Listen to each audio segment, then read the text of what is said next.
이번 한 주간 동안 교회 내에는 밴댕이처럼 살지 말자 그런 얘기가 많이 있었다고 들었습니다. 내가 남을 위해서 물을 부어주면 밴댕이처럼 속이 적은 저희들도 가정에서든 어디서든 참아줄 수도 있겠다. 말씀으로 우리가 인내하며 살아가는 2주간 11월 달에 저는 이번 주와 추수감사절을 건너서 세 번에 걸쳐서 인내 코칭에 관한 말씀을 전하고자 합니다. 오늘 그 두 번째 메시지인데요, 지난주에 제가 헬라어 단어 하나를 선물로 드렸는데 기억나시는지 모르겠어요. 마크로뚜미아였습니다. 이 마크로뚜미아는 노를 멀리하며 오래 참는다, long-hearted였습니다. 이 오래 참는 성품은 하나님이 가진 속성이지만 예수님을 믿는 우리에게도 있어야 될 성품, 특성이다 했습니다. 사람에 대해서 오래오래 참는 것이 신앙생활의 한 축입니다. 지난번에 말씀드린 이 마크로뚜미아가 오래 참음에 있어서 그 시간의 길이를 얘기했다면, 강조했다면, 오늘 말씀드리는 이 참음은 중압감에 대한, 프레스에 대한, under, 그 안에서의 참음을 강조하고 싶습니다. 중압, 무겁게 이렇게 짓누른다, 그런 의미잖아요. 사람이 무언가에 무겁게 짓누리고 그것이 하나가 아니고 두세 가지가 꽉 눌려오면 마치 심장이 터질 것 같은 그런 중압감 아래서 참아내는 거죠. 견디어낸다는 겁니다. 여러분이 굳이 외우실 필요는 없지만 이런 의미의 헬라어 단어는 휘포모네입니다. 이 휘포모네는 고난과 박해 같은 중압감 아래서 견디어내는 것을 말합니다. 우리가 두루두루 사용하니까요. 그렇지만 신약 성경 학자들의 눈길로 보면 마크로뚜미아는 오래 참음으로 번역되었다고 한다면 이 휘포모네는 참아냄, 견뎌냄, 인내입니다. 사람 누구나 다 고난 겪어요. 물론 우리 가운데는 핍박받고 박해받고 순교하는 그런 메가톤급은 아닐지 모르지만 누구나 다 극심한 스트레스가 있는 거죠. 크든 작든 간에 우리 모두는 다 스트레스로 인해서 중압감을 느끼고 이 자리에 앉아 계시죠. 마치 큰 연자맷돌이 아래 짓눌려 깨지고 있는 그 어떤 곡식처럼 말이죠. 그 고통을 고스란히 내 온몸으로 아무도 모르는데 지나가고 인내해야 될 때도 있죠.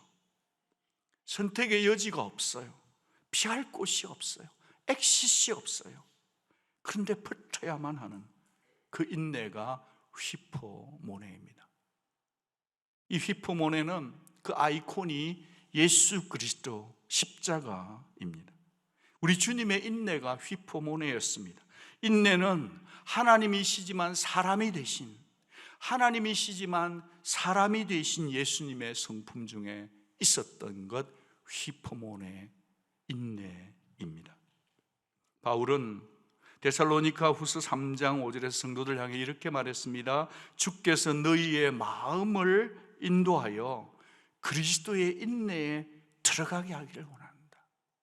주님은 우리의 마음을 늘 인도하는 가이드예요. 그런데 목적지가 있어요. 어디죠? 그리스도의 인내에 들어가게 하셔요. 십자가를 참아내신, 이겨내신 그리스도의 인내 속으로 들어가렴.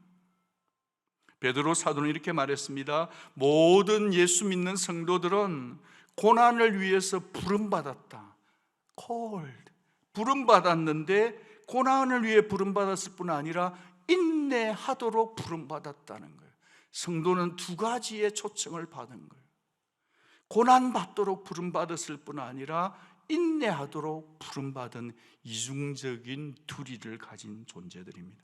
그러니 성도는요, 신앙생활을 한 줄로 얘기하라 하면 나보다 앞서서 나를 구원하기 위해서 고난의 길을 뚜벅뚜벅 걸어가신 그 주님의 한 발자국 위에 내 한 발을 보태고 또 다른 한 발자국에 내 한 발을 포개고 그러면서 따라가는 자, 그것이 성도인 것입니다. 오늘 이 서신서 속에 야고보는 우리에게 어떻게 인내 코칭을 하고 있는지 봅니다. 야고보서 1장 2절, 내 형제들아 너희가 여러 가지 시험을 당하거든 같이 읽습니다. 온전히 기쁘게 여기라고 코칭하는 거예요. 우리 모두 다 고난이 있습니다. 여러분도 살다 보면 이런 고난 당하고 있을 때 누군가로부터, 여러분을 아끼는 분들로부터 이런 얘기 한두 번은 들어봤을 거라 봅니다. 넘어지지 말고 잘 견뎌, 잘 견디세요. 힘들지겠지만 합력선이 될 때니 이번만 참으세요. 다 지나갈 거예요. 조금만 더 견디세요라는 말을 듣죠. 이런 말을 들을 때가 되면 하나님이 마치 우리의 상식과 우리의 감정의 여린 선을 이해는 하실까 하는 그런 마음이 들 때도 있죠. 내가 지금 힘든데 고난 참으래. 참는 정도가 아니라 기뻐하래요. 이런 얘기를 들을 때 우리의 마음이 어떨지. 지금 야고보는 이 편지를 쓰면서 야고보의 수신자들의 상황을 우리에게 알려줍니다. 그들은 믿음을 지키다가 핍박과 경제적인 위기 때문에 흩어졌어요. 유럽 전역으로, 아라비아 전역으로, 아프리카 북부까지 흩어진 성도들입니다. 가고 싶어 간 게 아니라 쫓겨나간 거예요. 그런데 그렇게 흩어져 있는 디아스포라인 성도들에게 지금 환난과 핍박이 더 거세게 오고 있는데, 얘들아 내가 너에게 선물을 줄 테니 기쁘게 받으렴. 그런데 포장지를 뜯어보니까 인내인 거예요. 참아야 되는 거예요. 지금도 힘든데 또 선물 주신다는 게 또 참으래, 인내하래. 그런 말을 듣는다면 여러분 이 말씀의 독자로서 이 사실을 아멘이 쉽게 터질까요? 아무리 하나님께서 선하신 하나님이시고 선한 하나님의 의도가 계신다고 믿을지라도 어떻게 이 고난이 기쁨이 됩니까, 여러분? 그것도 온전히요. 적당한 반응도 아니고 간헐적으로 기뻐하는 거 말고요. 불안이나 근심의 요소들이 혼합된 유사품 기쁨 말고요. 짝퉁 기쁨 말고요. 하나님은 전적으로 고난을 기뻐하라고 명령하시네요. 이런 시련을, 비바람을 겪어가다 보면 우리는 문제 해결이 되었으면 좋겠다는 급급함에 마음의 속도는 붙죠. 그런데 잘 안 되죠. 그런데 오늘 야고보는 말이죠, 시련의 처음과 끝을, 무엇과 무엇을요? 처음과 끝을 패노라마로 다 보는 듯이 시련의 비밀을 입체적으로 다 아는 것처럼 우리에게 말하고 있는 거죠. 시련을 다 통과하고 난 다음에 하나님의 플랜을 다 아는 사람처럼 말합니다. 그러면서 온전히 기뻐할 수 있는 이유, 온전히 기뻐해야 될 이유를 우리에게 코칭하고 있는 거죠. 뭐라고 합니까? 같이 읽어요. 이는 너희의 믿음의 시련이 인내를 만들어내는 줄 너희가 알미라. 인내를 온전히 이루렴. 이는 너희로 온전하고 구비하여 조금도 부족함이 없게 하려 함이라. 나는 지금 부족해서 죽겠는데, 아니다, 온전히 기쁘게 여기렴. 그러면 마지막은 조금도 부족함이 없게 될 거다. 이게 인내의 코칭이에요. 야고보 사도를 통해서 하나님이 주시는 메시지는 믿음의 시련이 인내를 만들어낸다는 것입니다. 시련의 과정 속에 인내가 만들어진다는 것이에요. 여기 시련이란 말은 용광로를 사용되는 단어예요. 용광로 속에다가 어떤 물질을 집어넣고 오랜 시간 가열했을 때 그 속에 있는 불순물을 다 제거하는 것을 두고 사용했던 단어죠. 생각해 보십시오. 어느 누가 용광로 그 숱한 불을 지피면서 가치 없는 쇠덩이나 말이죠, 길가에 흔해 빠진 돌덩이를 넣고 용광로를 작동시키는 사람 누가 있겠습니까? 그런 법은 없죠. 그러니 하나님의 의도와 본심이 보이는 거 아닙니까? 비록 우리처럼 허물이 많고 견딜기 힘들고 허물투성인데도 불구하고 하나님은 저와 여러분을 길가에 의미 없는 돌덩이로 보지 않고 나는 너를 원석으로 보고 싶다, 난 너를 포기할 수 없다는 거예요. 이 속에 있는 믿음과 삶에 섞여 있는 부분을 내가 좀 벗겨내야 되겠다. 네 속에 있는 믿음의 순전도를 내가 좀 높여야 되겠다. 찢기를 제거하겠다는 하나님의 이 본심 의도가 뭘까요? 그것은 온전한 인내를, 마침내는 온전한 신앙 인격을 만들겠다는 하나님의 선하신 의도인 줄 믿으시기 바랍니다. 이해되지 않을지라도 아멘 하시기 바랍니다. 하나님 이렇게 말씀하시는 듯합니다. 내 관심은 말이야, 너희가 고난 없이 평온하게 사는 게 아니란다. 더 훨씬 크고 가치로운 고상한 가치를 가지고 살아주렴. 오늘 마치 성가대의 부탁 같아요. 주님은 모든 죄를 십자가에서 정결케 하고 자기의 피를 쏟아, 자기의 생명을 쏟아내어서 우리의 죄를 깨끗게 하실 때 그때 가지셨던 기대, great expectation, 타협할 수 없는 기대감이 있었던 것 같아요. 그러니까 그 타협할 수 없는 기대감을 높이기 위해서 숱한 말씀들까지 지침을 주시면서 말이죠, 기대하는 것이 있었다는 거예요. 그게 뭐죠? 저와 여러분의 온전함인 겁니다. 하나님 아버지를 닮은 자녀, 예수 그리스도의 성품을 닮아가는 성숙한 성도를 기대하셨다는 거예요. 그러니까 지금 야고보의 논리는 이런 것입니다. 고난을 통과치 않고는 그리스도의 인내를 배울 수도 없고 인내 없이는 성수가 없다. No cross, no cross,